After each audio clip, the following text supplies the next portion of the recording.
Növbəti sertifikasiya sualına baxaq. Deməli, reaksiyamızı yazaq öncə. Hidrogen, yod, aldıq 2 mol H, yod. Deməli, müvafiq olaraq tarazı qatıqları 4, 2 və 4.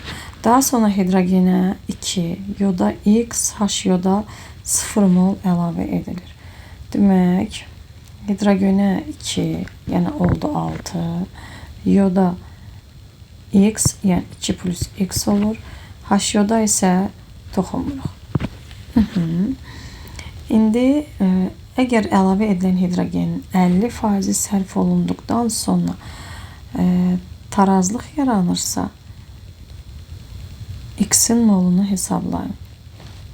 Birinci tarazlıq halı üçün gəlin K-nı hesablayın. K nəyə bərabərdir? K bərabərdir 4-ün kvadratı bölək 4 vurulsun 2. O da bizə verir, demək, 16-nın 8-ə 2.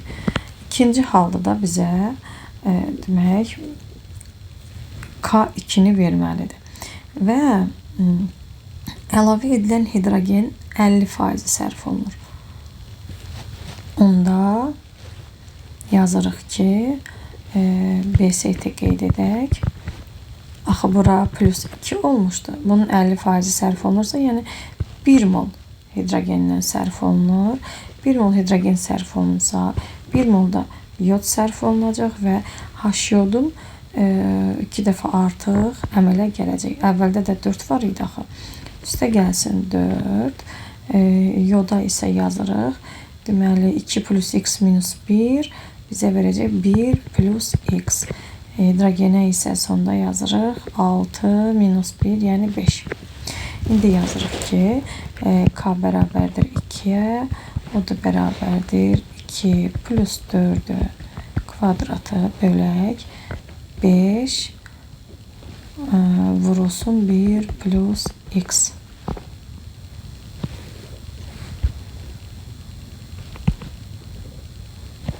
O da bərabərdir. Demək 2 plus 4-ümüz eləyir 6, yəni 36 bölək 5 plus 5x.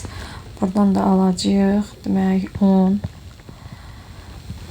Üstə gəlsin 10x bərabərdir 36. X-imizi da tapırıq ki, deməli 26-nı 10-a böləndə 2 tam onda 6.